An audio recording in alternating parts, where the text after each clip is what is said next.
Max Verstappen, what a morning he's had. 22 laps round Suzuka on his debut. What did you make of his efforts? Well, he was very clean and tidy to be 0.4 of a second from Daniel Kvyat. Even although Daniel Kvyat hasn't been here before, he's had a season of racing with the car, and so he's been neat and tidy as he comes up through the S's. A lot of little corrections on the steering wheel, but he's able to actually find the line very quickly. And as he now comes up through the Dunlop, this is where you actually hold your breath. You've got quite a lot of time there with high G-forces, and you're sort of hanging on. But if you look at his head is actually very, very stable. So physically, he is much better prepared than I think most people expected.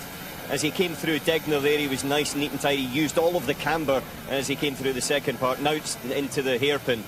Taking the slightly different line, because now a lot of people just run a little bit wider and don't make the apex.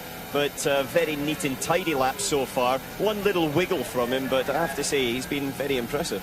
He's been really mature, and I suppose the fact that he's been announced by Toro Rosso so early gives him a lot more preparation time than the guys that we've seen slotted in February, for example. Yeah, and also the other aspect to it is that he knows where he's going. He doesn't have any question marks over his future in 2015, and so he can approach this session with a relaxed attitude that he doesn't have to do everything here. He can build up to it. On this lap, he has had a good lap. He was 0.4 off, but there's easily 2 or 3 tenths there that I'm sure he's sitting back saying, well, I could have gained at Spoon. I didn't use all of the road. I could have gained in 130R. I clipped the apex curb and didn't use all of the road on exit. So he'll be very happy, and I know his father is, by the performance today.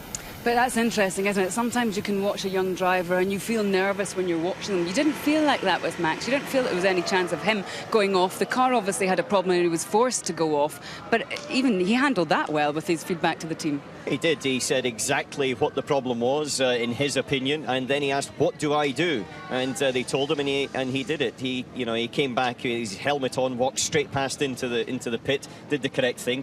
Then he was, he was relieved, I would say, that his first day is over, and it's been a big tick in the box for him. Well, let's have a moment to talk.